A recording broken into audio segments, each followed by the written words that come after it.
Por quê? Porque o músculo, ele tem uma função endócrina. Por quê? Porque ele libera o que a gente chama de hormônios. Mas como foi o músculo, a gente chama de miocinas.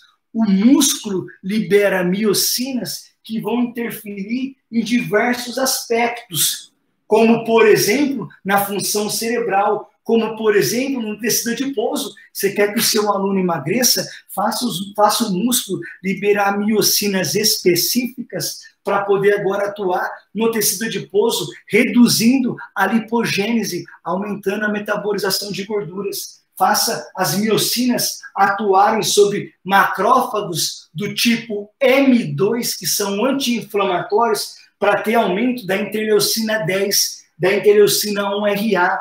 Atue agora para que a função gastrointestinal aumente, por exemplo, polipeptídeos associados com o aumento da saciedade, porque no seu paciente, no seu aluno com obesidade, principalmente obesidade abdominal, ele tem um aumento da fome. Tem um aumento da fome devido às citocinas que o tecido adiposo libera. Se você souber atuar com a prescrição, você vai ter aumento de miocinas que vão interferir na função gastrointestinal. Você vai ter agora miocinas que vão interferir na função pancreática, porque a função pancreática do seu aluno com diabetes, principalmente diabetes tipo 2, está agora com todo um problema, porque no diabetes tipo 2 eu vou ter estresse oxidativo. Rafael, o que é aumento do estresse oxidativo? O que é estresse oxidativo? É quando eu tenho aumento de radicais livres e redução de enzimas ou agentes antioxidantes. Então, olha só, quando eu tenho aumento de... Rafael, como é que eu posso entender esses radicais livres? Sujeira. Quando eu tenho aumento de sujeira e redução de lixeiros, isso aqui causa estresse oxidativo. E o estresse oxidativo causa danos na função das células beta-pancreáticas. Mas eu tenho agora miocinas que vão interferir aqui para agora evitar necrose, morte das células beta-pancreáticas. Quem é bom de montar treino? Quem é bom de fazer o HIIT? Quem é bom de montar o treinamento resistido? Seja na vertente musculação, seja na vertente funcional. É aquele que sabe agora prescrever o treino para gerar as respostas fisiológicas específicas para poder impactar em todas essas repercussões.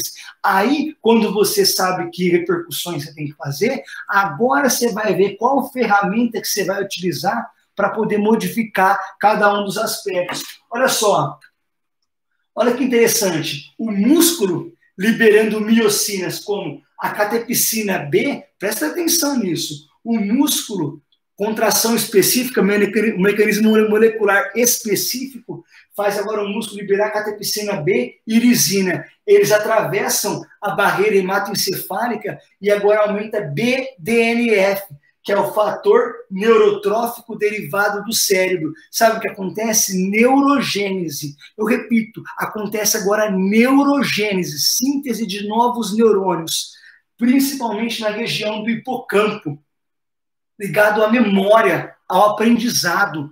Presta atenção nisso. Você está entendendo? Olha o poder que você tem. Você tem o poder de fazer com que o mecanismo de contração, função imunológica, depressão em substrato específico, vias moleculares adequadas sejam ativadas para poder agora aumentar a liberação de catepsina B e irisina para poder agora ir lá no cérebro e aumentar agora a neurogênese.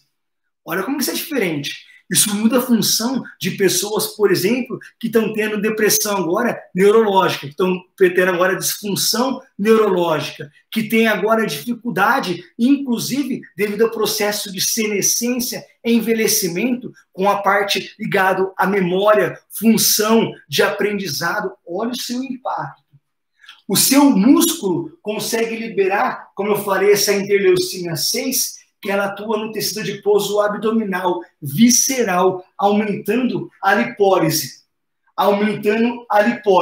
E, consequentemente, estão reduzindo o tecido adiposo abdominal. Olha só, o tecido adiposo abdominal produz diversas citocinas inflamatórias, mas o seu músculo libera miocinas que agora reduz essa gordura visceral. Olha o seu impacto, olha o seu poder. Mas se você ficar discutindo, você já sabe o que eu quero dizer aqui. Se você ficar perguntando se é 1 minutinho de intervalado por 30 ou 1 por 1, ou faça o protocolo do Tabata, do Gibana, não. Você tem que ir além. Você tem que ter uma possibilidade de ir além. Olha só, eu tenho as miocinas como interleucina 6 aumentando a lipólise, fazendo o tecido adiposo branco virar uma isoforma de tecido adiposo marrom. Já falo daqui a pouquinho sobre isso.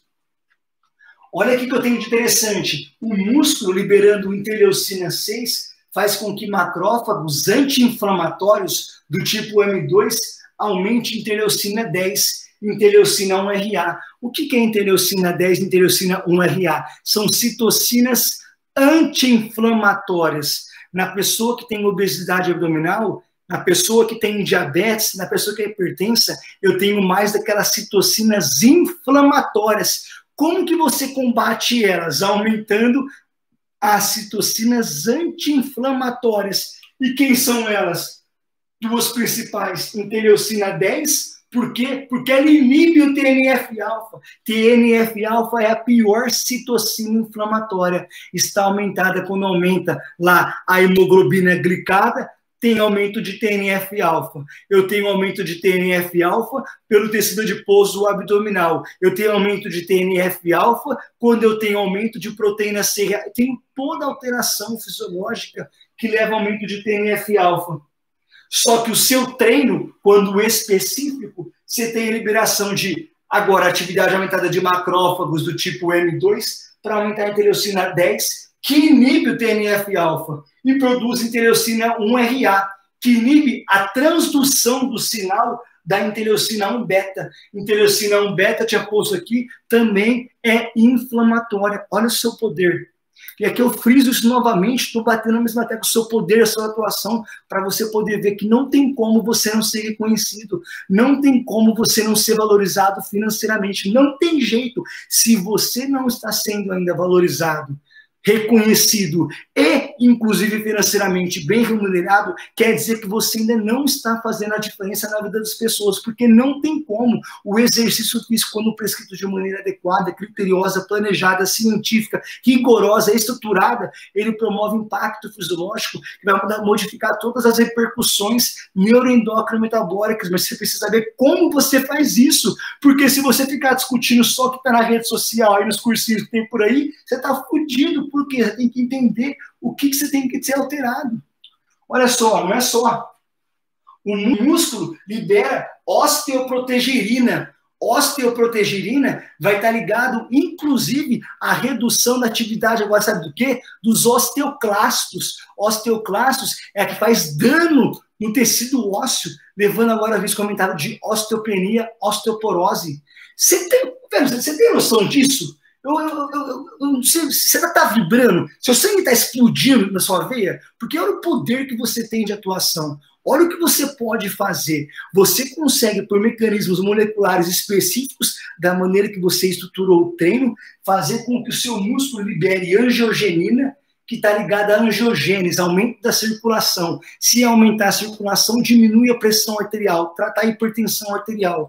Você tem a possibilidade de aumentar osteoprotegerina, que está ligado, inclusive, agora à redução do estresse oxidativo no pâncreas e também a redução da atividade daquelas células que degradam o tecido ósseo, que são os osteoclastos. A osteoprotegerina vai reduzir esse mecanismo. O seu músculo aumenta pelo mecanismo de aumentar a interleucina 6, GLP-1. Quem que é o GLP-1? GLP-1 é uma proteína que o intestino, que o duodeno produz. O GLP-1, ele vai ter função de fazer o quê?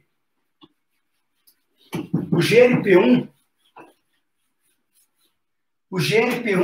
ele vai ter função de fazer duas coisas principais. Primeiro, é informar ao pâncreas que ele precisa liberar insulina, porque no estômago, no intestino, tem glicose. Então, olha que interessante, olha que coisa boa. Então, quando você ingere carboidrato, chega no duodeno carboidrato, o intestino já vai falar lá para o pâncreas, pâncreas, fique esperto que está vindo carboidrato aí, para você liberar insulina. Isso é show. Faz o pâncreas liberar insulina só quando tem carboidrato. Além disso, o GLP-1 atua no hipotálamo. Hipotálamo é o centro de controle do apetite. Hipotálamo é o centro de controle do apetite. Lá no hipotálamo, nós temos neurônios orexígenos, neurônios que aumentam a fome. Por quê? Porque eles aumentam agora neurotransmissores ligados à fome. Quem são eles? Neuropeptídeo Y e gene AGOT. Gene AGOT. Então, olha só, no seu hipotálamo, todos nós temos neurônios orexígenos. São neurônios que aumentam a fome. Por quê? Porque eu tenho liberação de neurotransmissores ligados à fome. Quem são eles? Principais, neuropeptídeo Y e gene AGOT. Mas você não pode só ter fome. Logo no seu hipotálamo, você também tem neurônios anorexígenos, que liberam neurotransmissores ligados à saciedade. Quem é eles? Quem são eles? Próprio melanocortina e fator transcrito regulado por cocaína, anfetamina. Rafael, por que você está falando tudo isso? Porque eu vou ter agora uma anormalidade nesse mecanismo nas pessoas que têm obesidade, nas pessoas que têm diabetes, nas pessoas que têm hipertensão. Esse mecanismo está alterado. Logo, o seu aluno vai ter agora aumento da atividade dos neurônios orexígenos ligados à fome. Mas quer saber de uma coisa? O seu músculo libera miocina, interleucina 6, que aumenta a atividade de GLP-1. O que faz o GLP-1? O que faz o GLP-1? Que o seu duodeno, intestino, libera. Ele vai e inibe os neurotransmissores ligados à fome. Olha que show! Então agora você vai ter aumento da proteína GLP-1 que inibe a fome, já que a fome está aumentada no seu aluno, que tem principalmente obesidade abdominal. Olha a possibilidade que você tem de atuação. Não é só. Olha só que interessante a interleucina 6.